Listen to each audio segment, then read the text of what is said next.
This is the last talk. There'll be no discussions tomorrow afternoon or on Tuesday afternoon. There'll be no discussion either tomorrow or day after tomorrow, as it was planned. And this is the last talk.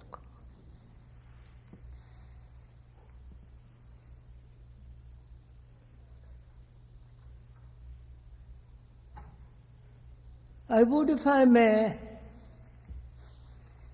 like to talk about something that may be slightly foreign to you, though perhaps you have heard the word and have given to it special kind of significance.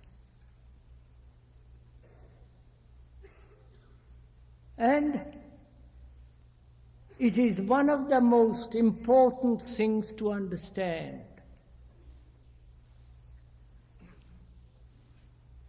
For in the understanding of it, perhaps we shall be able to understand and live the whole complex problem of existence,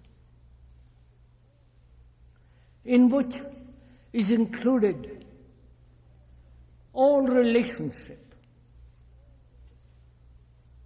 Not only the relationship between ourselves and our property, but also the relationship between one another,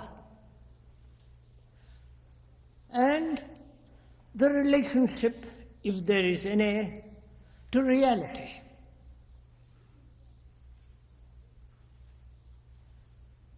And in understanding this complex and very troublesome existence, we shall also be able, I think, to understand, I'm using the word understand, not intellectually or verbally, for understanding is the very doing of it, not understand and then do. Action is understanding. The two are not separate. In the understanding of this whole problem, we shall perhaps also come upon that word love, and the thing that most human beings dread, death. So we shall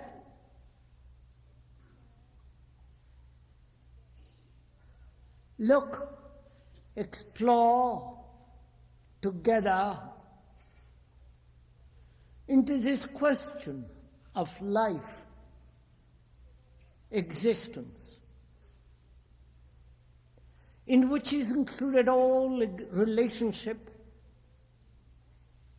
love and death. And to understand it not merely as a phenomenon, but as something tremendously significant, greatly to be cherished, deeply lived. To do that,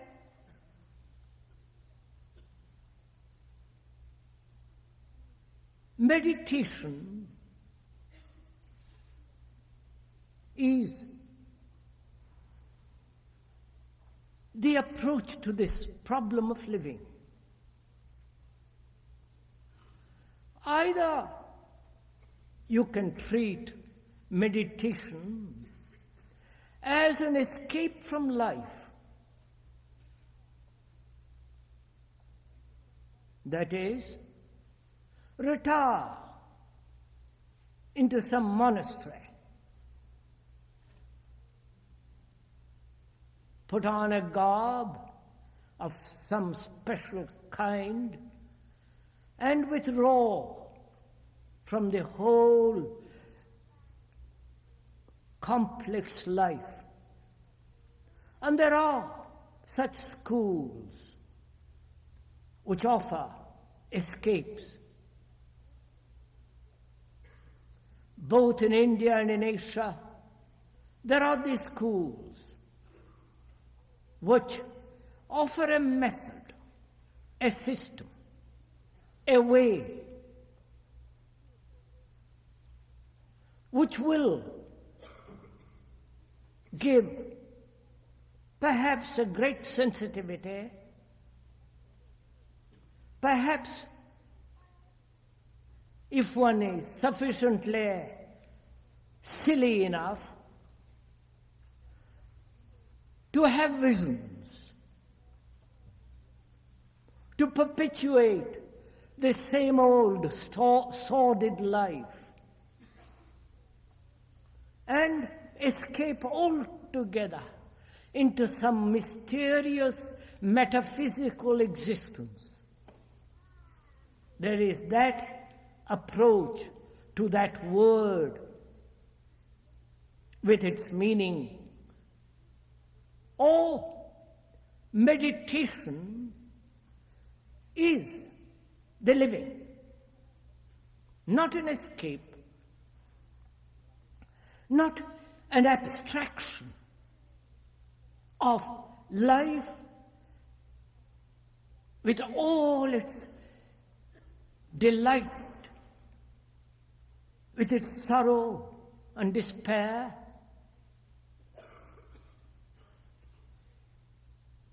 And an escape, an avoidance, a metaphysical,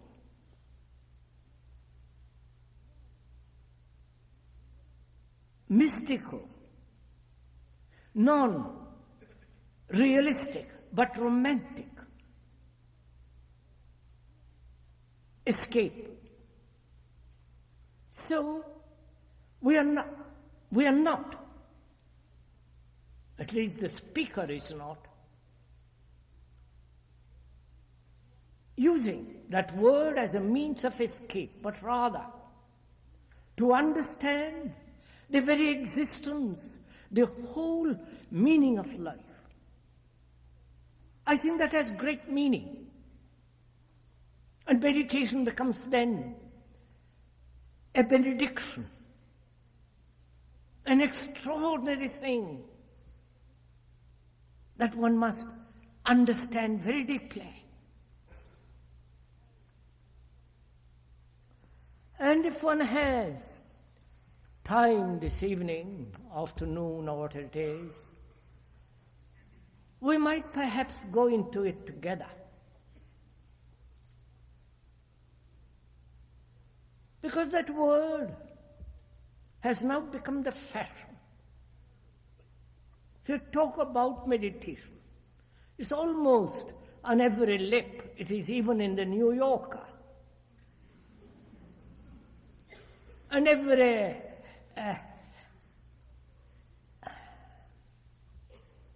I don't know what to call them, long-haired gentlemen talk about it.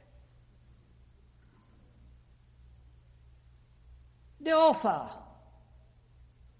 a system, a few words by repetition of which, or the practice of that method, you're going to transcend all your sorrow and achieve some extraordinary reality, which is obviously nonsense.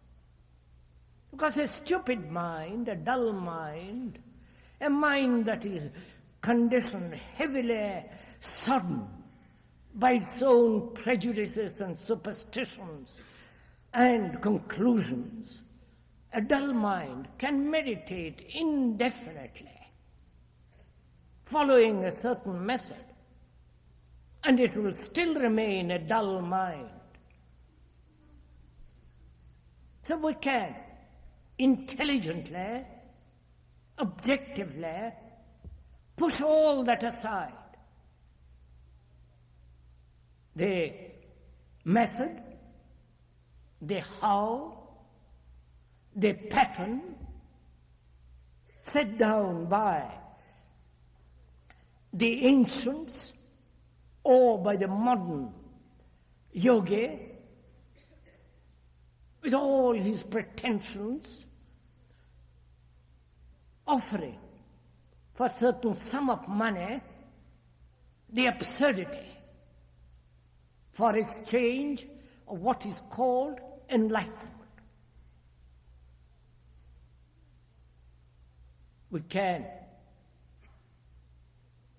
in examining it, see its futility. So we won't in any way concern or be involved in those forms of escapes which is called meditation. So let's be very clear from the very beginning that meditation is not an entertainment. It's not something that you purchase from another, whatever the price be. It is not the acceptance of authority of any kind, including that of the speaker, and especially that of the speaker.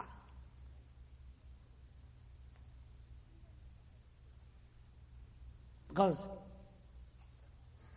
in understanding this extraordinary problem of living, there is no one authority,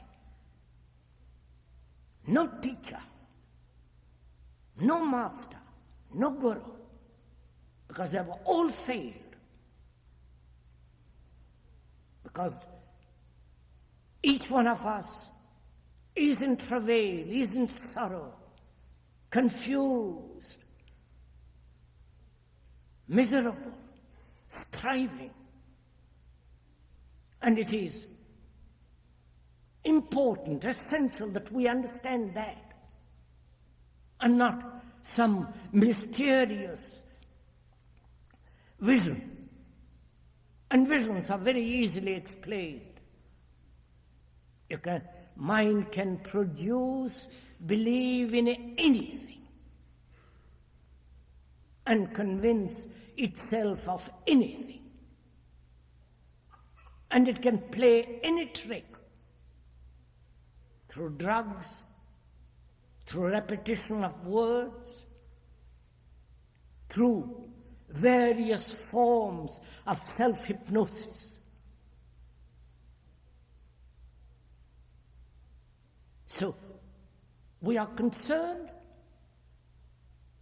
with life, with the living of that life of every day. The struggle, the pain, the fleeting pleasures, the fears, the despair, the sorrow, the loneliness, the utter absence of love, the crude and subtle forms of selfishness. And of course, there is the ultimate fear of death. So that is what we are concerned. And to understand that deeply, with all the passion that is necessary, meditation is the key, not given by another, not to be put together by any book, by any philosopher, by any specialist.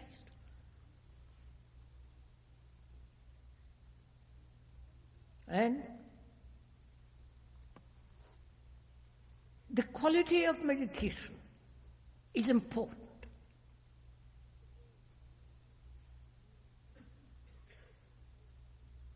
The word itself means to ponder over, think over, enter deeply into the issue.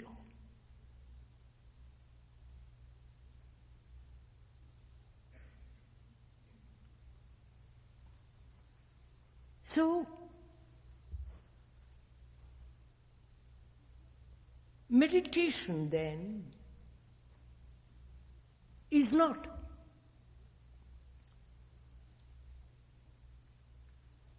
what to do or how to think or how to control the mind so that it is quiet, silent, but rather in the very understanding of all these problems, the beauty of silence comes into being.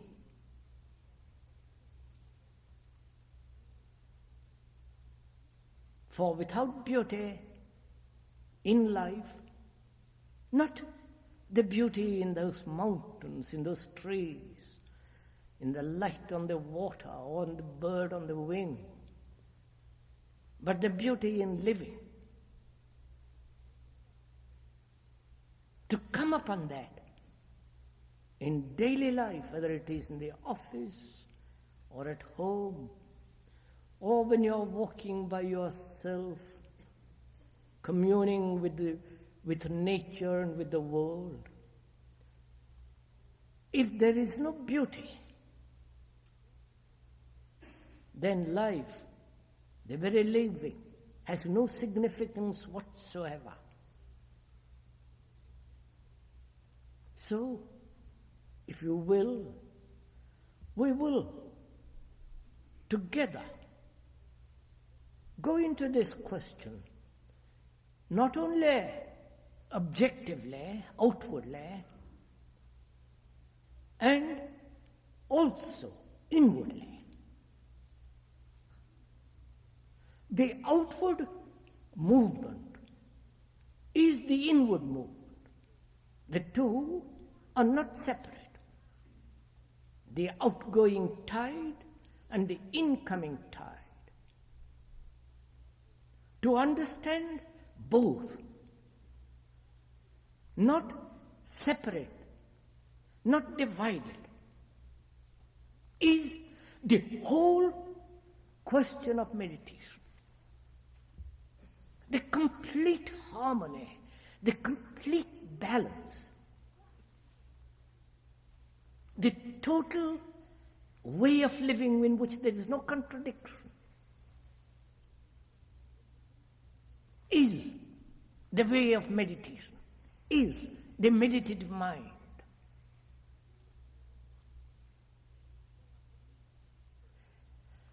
In meditation, there is involved many things.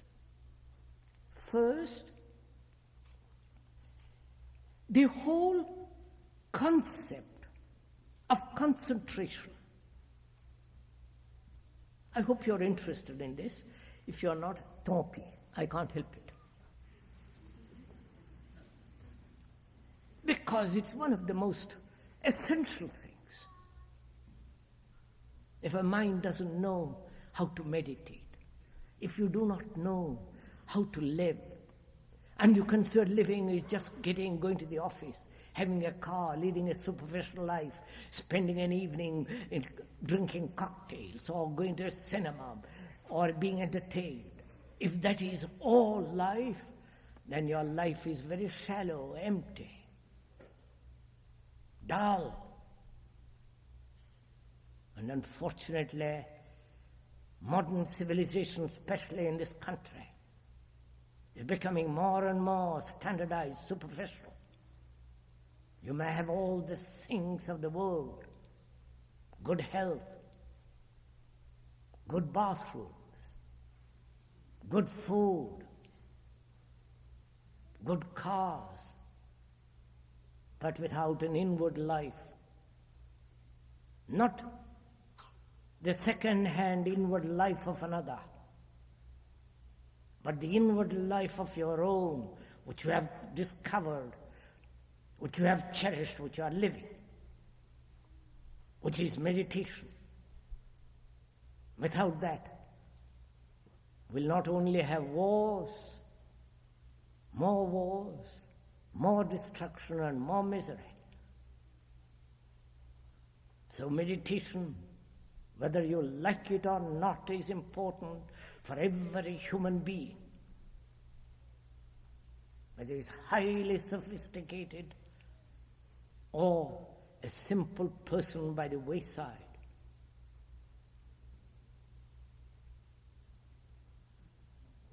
So I hope we can together this afternoon take this journey together. Meditation involves concentration.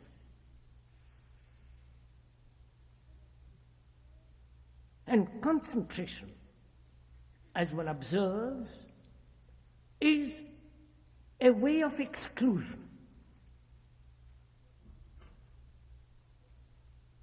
That is, concentration implies forcing thought in one particular directed direction, excluding all else. That is generally what is meant by concentration, to concentrate upon, to direct, to focus your mind. And in doing that, you exclude, you put a barrier, build a wall, so that no other element, thought, influence enters. And in doing that, there is a dualistic process at work, a division, a contradiction, which is fairly obvious, into which we need not go, because our time is very limited and we have to deal in this hour a great deal. So meditation is something other than concentration. Though concentration is necessary, meditation involves much more than concentration or control of thought.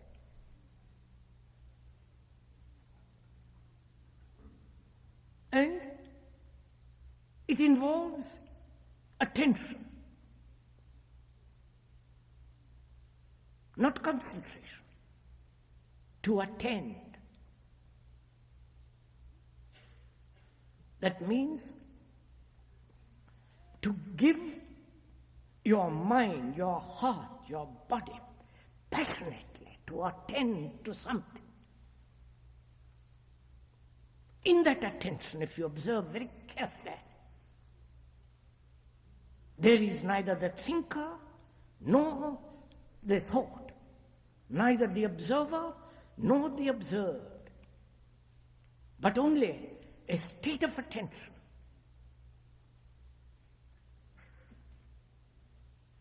And to attend so completely, so fully, there must be freedom.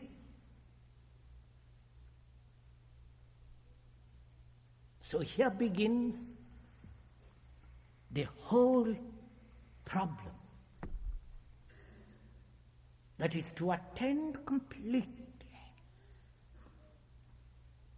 both intellectually, emotionally, with your eyes, with all the response, awakened response, and being aware of those responses. from which comes freedom. It's only a mind that's completely free that can attend. And that is not so difficult. Don't give it an extraordinary meaning. It's very simple. If you listen to something attentively, whether it is to music, or when the coyotes of an evening call to each other with that weird cry, or when you listen to a bird, or when you listen to the voice of your wife or your husband, to give attention to it. And you do when the challenge is very great, immediate. Then you listen most extraordinarily. When you listen when it's profitable, when it's painful, when you are going to get something out of it.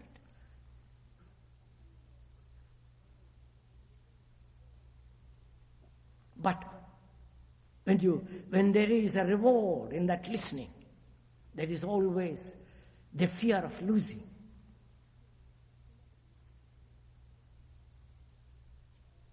So, in attention, there is freedom.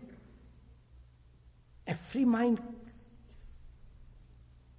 is only capable of attention, in which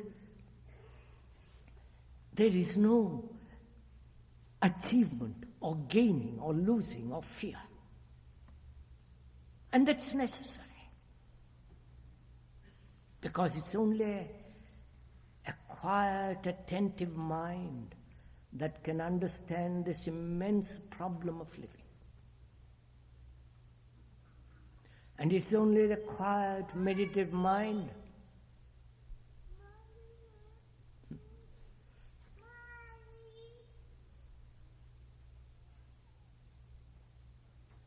It's only the quiet, meditative mind that can come upon what's called love. And so we are going to attend, and we're going to learn together what it means to attend. And it is only that attentive mind that is the meditative mind. We're going to learn, not accumulate knowledge. Accumulating knowledge is one thing and learning is another. And we're going to learn together this problem of living, which is relationship, which is love, which is death.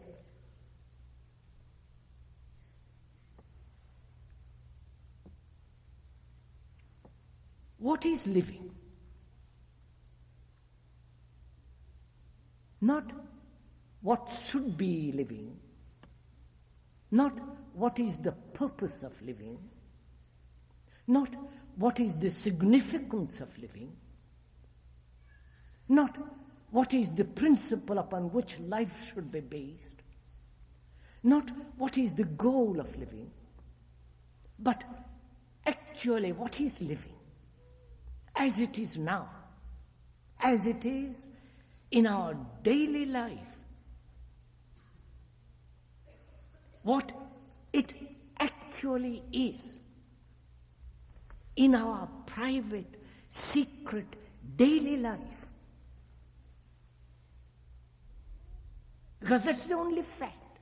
And nothing, and all other things are unreal, illusory, theoretical.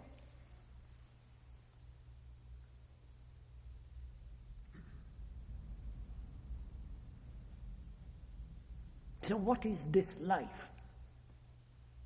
Our life. The life of a private human being. The life of a human being in relationship with society. the relationship with society which he has made, which he has built, this society. And that society holds him the prisoner.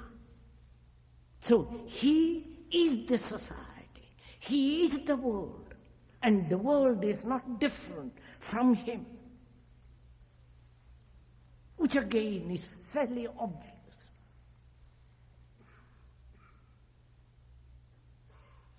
So, we are dealing not with abstractions, not with ideals, which are idiotic anyhow, but with actually what is, which is our living.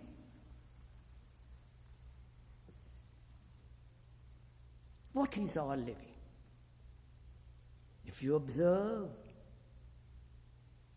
from the moment we are born till we die, it's a constant battle, constant struggle with great pleasures, great fears, despair, loneliness, the utter lack of love, the loneliness, the boredom, the repetition, the routine. That's our life. Spending 40 years in an office or in a factory, being a housewife, the drudgery, the dullness, the boredom of all that, the sexual pleasure, the jealousy, the envy, the failure of success and the worship of success. That's our daily tortured life. That is, if you are at all serious and observe what it actually is. But if you are if you seek entertainment in different forms, whether it is in a church or in the football field, then such entertainment has its own pains, has its own problems. And the superficial mind does escape through the church and through the football field. And we are not dealing with such superficial minds. That's because they're really not interested. Life is serious. And in that seriousness there is great laughter. And it's only the serious mind that is living that can solve the immense problem of existence. So, our life as it is, lived daily, is a travail. And no one can deny it. And we don't know what to do about it. We want to find a way of living differently. At least we say so. At least some of us say we must and make an attempt.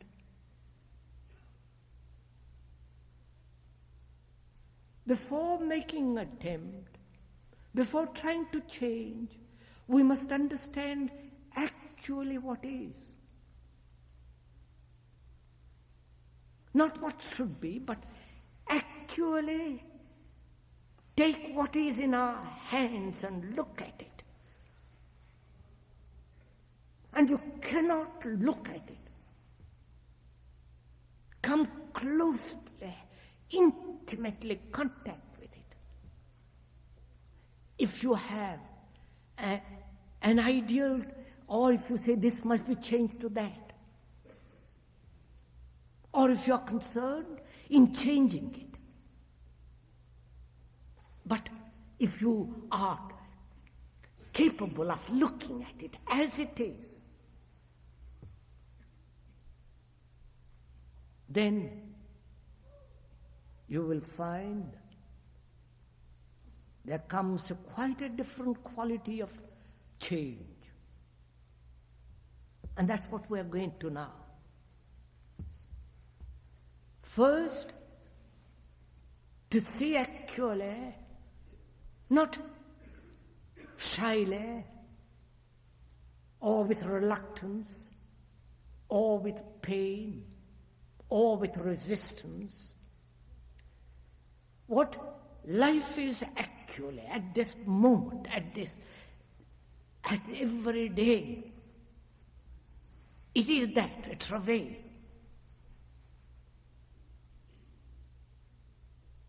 And can we look at it? Can we live with it? Be in intimate contact with it? And to be in direct relationship with it.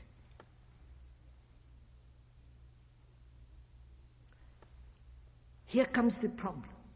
To be directly in relation to something, there must be no image between you and the thing you observe. Right? Are we following this? The image being the word, the symbol, the memory of what it was yesterday or 1,000 yesterdays.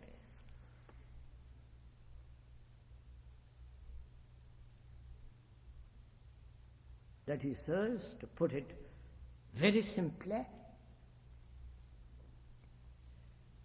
the relationship that one has with one's wife or husband is a relationship based on an image.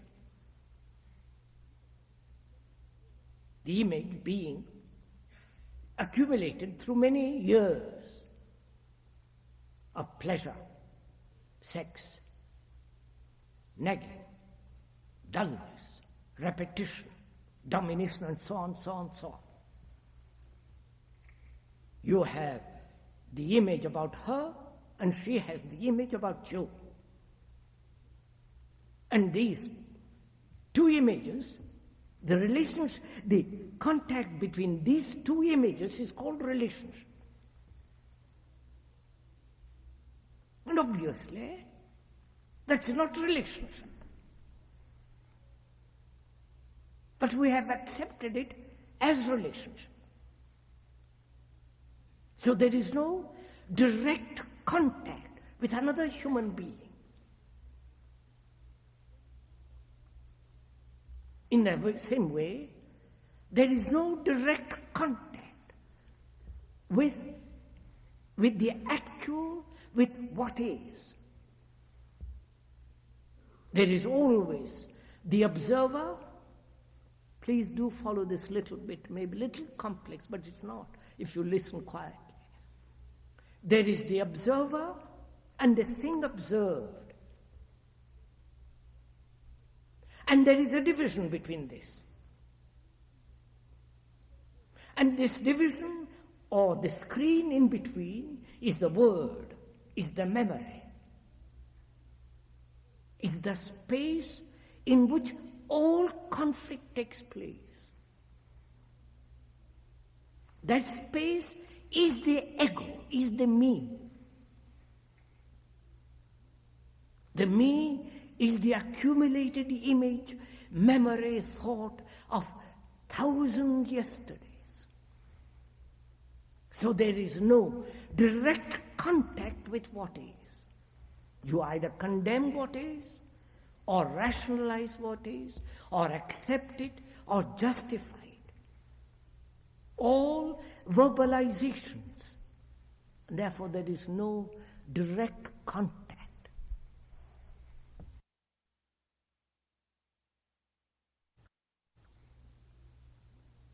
The me is the accumulated image, memory, thought of thousands yesterdays. So there is no direct contact with what is. You either condemn what is, or rationalize what is, or accept it, or justify it. All verbalizations. Therefore, there is no direct contact. And therefore, there is no understanding and the resolution of what is.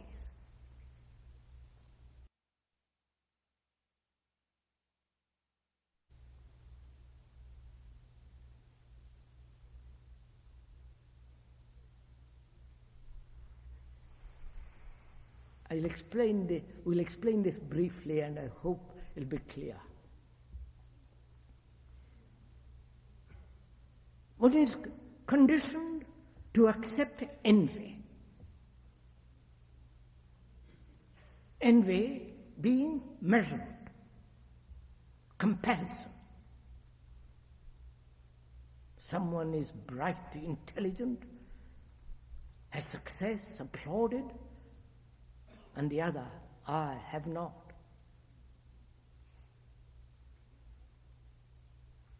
Through comparison, through measurement, envy is cultivated from childhood. There is envy as an object, as something outside of oneself, and one observes it being envious. And envy is the observer. There is no division between the observer and the observed. The observer is the envy. Please follow this little bit. And when he realizes that the observer cannot possibly do anything about envy, because he is the cause and the effect, which is envy. Whatever he does with regard to envy is still envy. Right? Are you following this? Okay. So, the what is, which is our daily life, with all its problems, fear, envy,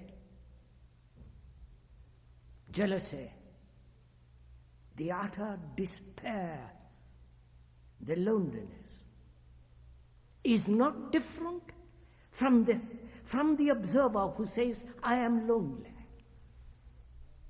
The observer is lonely. The observer is envy, is fear. Right? And therefore the observer cannot possibly do anything about what is. I wonder. Which does not mean he accepts what is. Which does not mean he is contented with what is.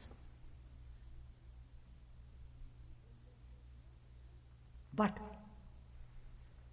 when there is no conflict with what is, and this conflict is brought about through the division between the observer and the observed,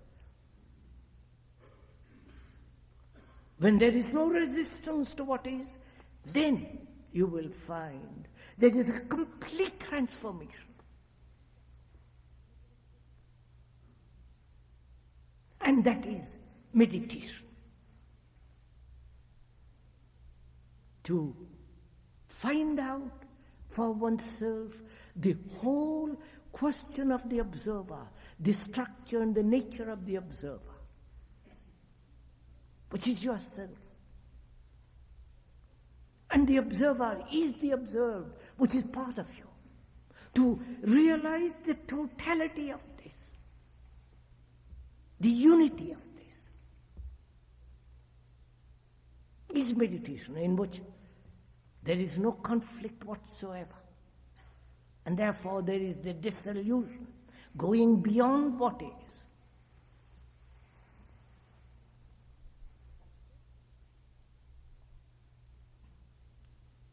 Then also you will see, or you'll ask yourself, what is love? We have dealt with the last time we met here, fear.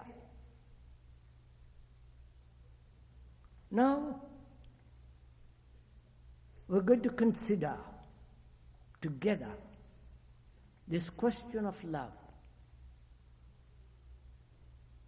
Though that word is heavily loaded, so trodden upon, so spoiled by the politician, by the priest, by every magazine that talks about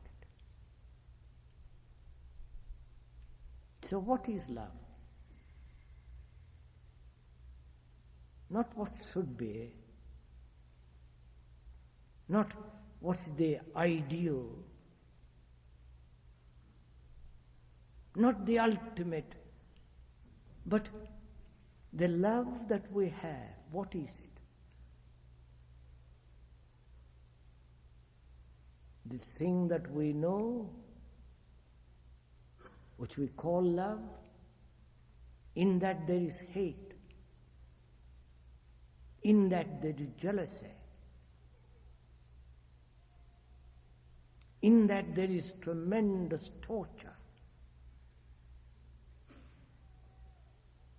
We are not being cynical, but merely observing actually what is, what the thing that we call love.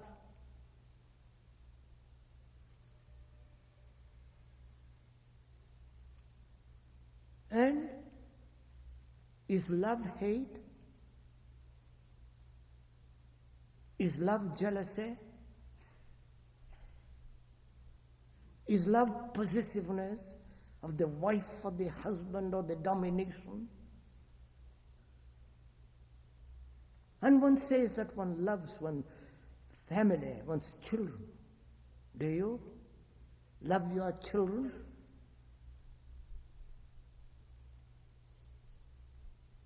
If you loved your children with your heart, not with your shoddy little minds, do you think there will be a war tomorrow?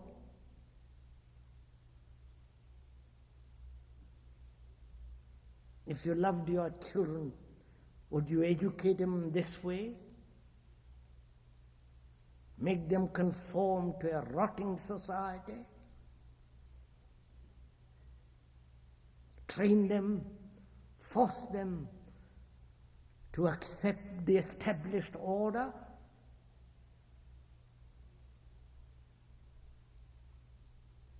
If you really loved your children, would you allow them to be killed horribly in a war, whether it be your favorite war or not? So all this indicates, as you observe, that there is no love at all.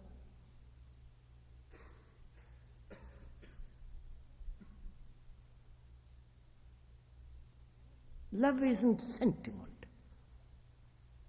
Love isn't emotional nonsense. And above all, love isn't pleasure.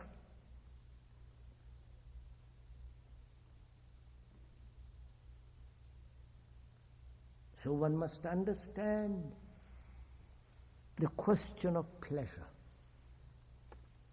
Because for us, love, sex, and pleasure are involved. When we talk about love, there is not only the love of God, whatever that may mean, and I don't think it has any meaning, even to the churchmen. Because there too, they are in conflict with their ambitions, with their desires, with their powers, with their possession, with their gods, with their beliefs and rituals.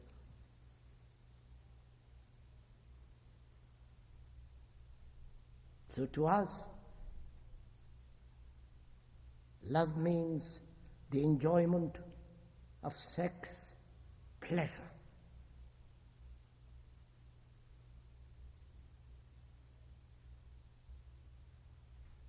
And also it involves in love pain, torture.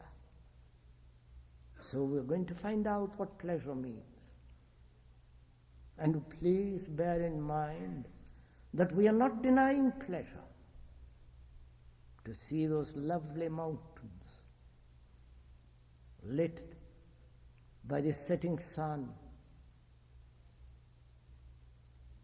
to see those marvelous trees that have withstood the fire, the dust of many months, washed clean by the sun, by the rain.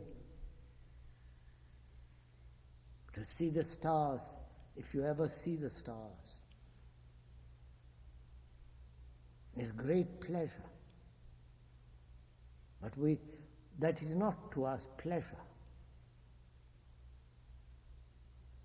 What we are concerned is pleasure, sensuous pleasure, and the pleasure that we derive from something intellectual, emotional, and so on. So we have to consider this question. What is pleasure? And please bear in mind that the speaker is not denying pleasure. But we're trying to understand it. Go behind the word. Pleasure, like fear, is engendered by thought.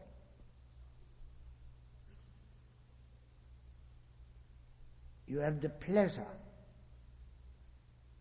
You have an experience of yesterday as you stood in one of those valleys that are still, looking at all the marvel of the hills and the silence. There was great delight and pleasure at the moment. Then thought comes in and says, how nice it would be to repeat it. Thinking about that experience of yesterday, whether it be the looking at the lovely tree and the sky and the hills, or thinking about the sex that you enjoyed last night, is pleasure. Thought, thinking about that which gave a delight. Yesterday, thinking about it, living with it in thought, in image, is the beginning of pleasure. And thinking about what might happen, the pleasure being denied tomorrow, might lose your job, there might be accident, ill health. Thinking about it, that is, the pain, the ill health, the accident, is fear. So thought creates both fear and pleasure. And to us, love is thought. Please follow this. Because love to us is pleasure. Pleasure is the outcome of thought, nourished by thought.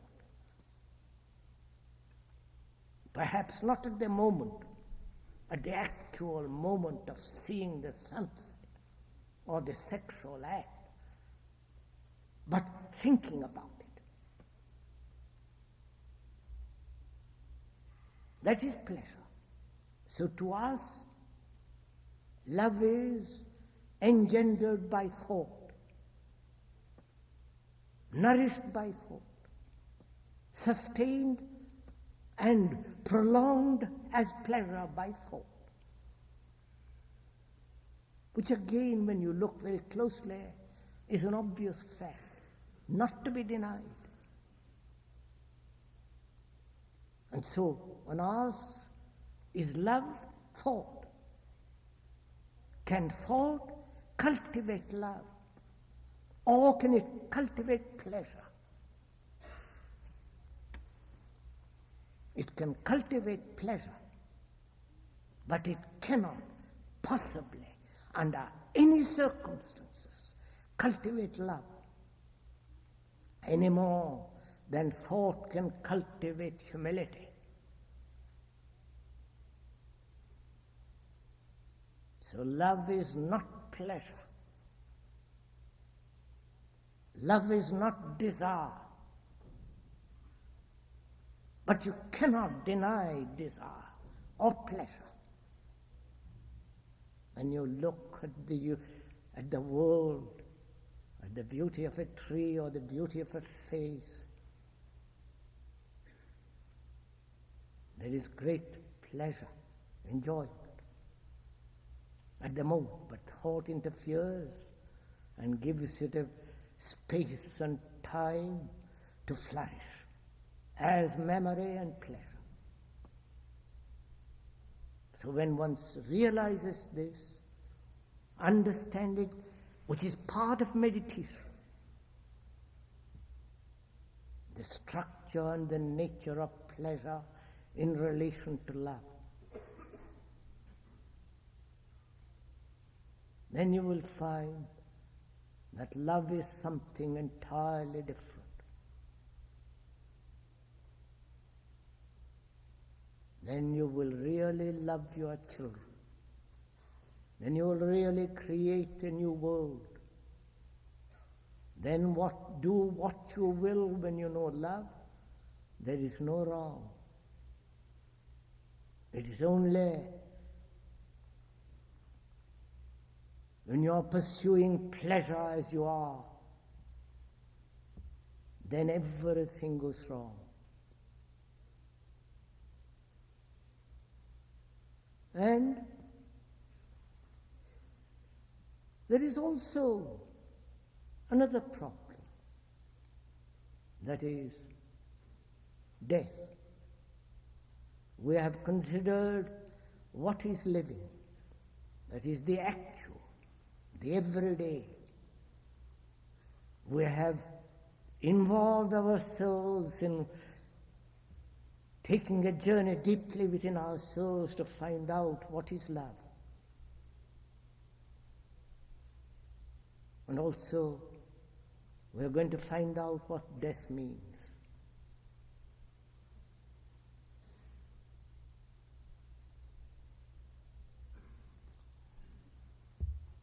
First of all, to understand this really great problem,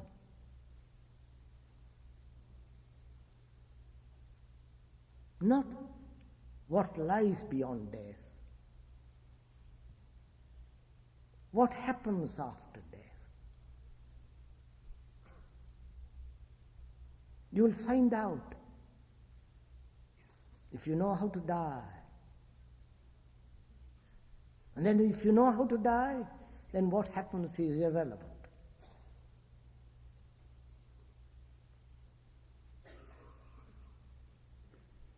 So we're going to find out. Death is inevitable. Like any machinery, like any organism that is being constantly used,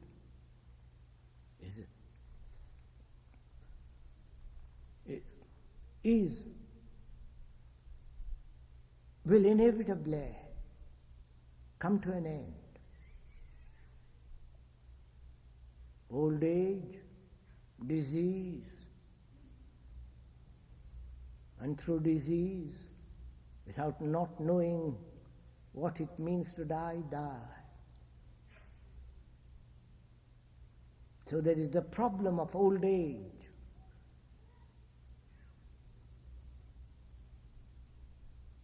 And the old age to us is a horror.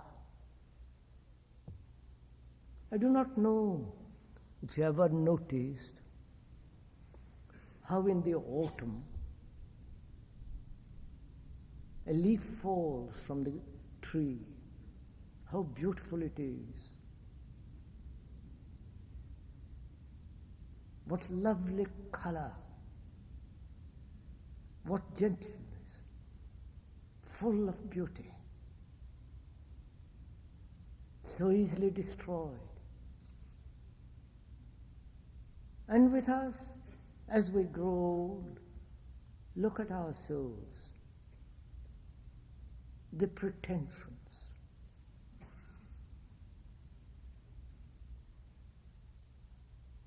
the disfigurement, the ugliness. Observe it yourself. And that becomes a problem, old age, because we have not lived rightly in our youth, in our middle age. We have never lived at all because we are frightened. Frightened of living and frightened of dying.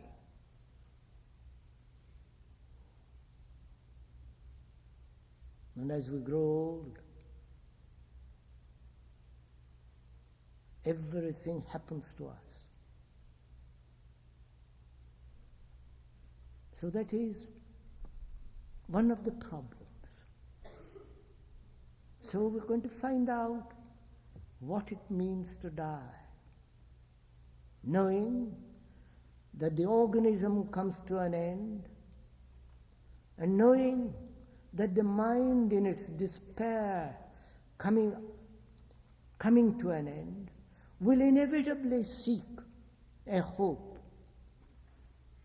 a comfort in some theory, in the theory of resurrection or reincarnation. You know, the whole of Asia is conditioned to accept that theory, reincarnation. And they talk about it a great deal, write about it. They have invested their whole life in the hope of a new life, next life. But they forget one thing in that, one final, ultimate thing in that. That is, if you are going to be born next life, you must live rightly this life. Therefore, it means it matters tremendously what you do this life. How you live, what you do, what you think, how you talk, how your thoughts function. If you do not live rightly, next life you'll have the reward of not living rightly, which is punishment. But they forget all that and talk about the beauty of reincarnation, the justice, and all that trivial nonsense.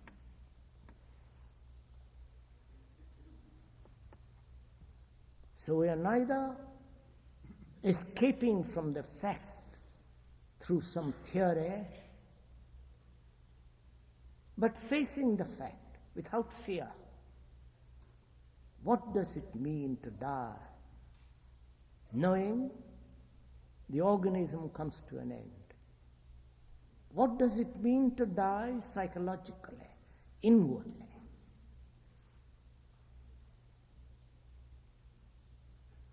And in the dying, there is no argument. You can't say, wait a few days more, please. I haven't finished my book.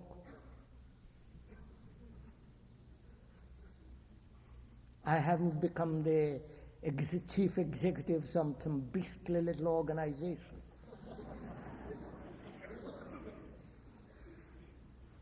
I haven't become the Archbishop. Hold on a minute. You can't argue. So, one has to find out inwardly, psychologically, to die, how to die. To die, that is to end. To end to all the past, to all the pleasures, to the remembrance that you have cherished, to the things that you hold on to. To die every day. Not in theory, but actually. To die the pleasure that you had yesterday, which means to die immediately to that pleasure. Not give it a continuance. And to live that way. So that the mind is always fresh, young and innocent, vulnerable, is meditation. So if you have laid the foundation of virtue, which is order, that is in relationship, and when there is this quality of love and dying, which is all of life, then the mind becomes extraordinarily quiet, silent, naturally, not enforced through discipline, through control, through suppression. Then that silence is immensely rich.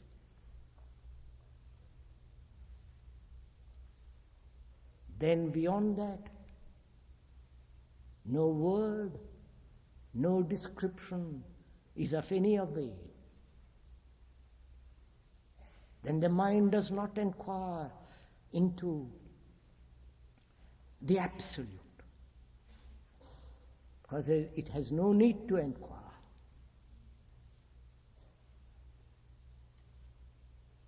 For in that silence, there is that which is. And the whole of this is the benediction of meditation.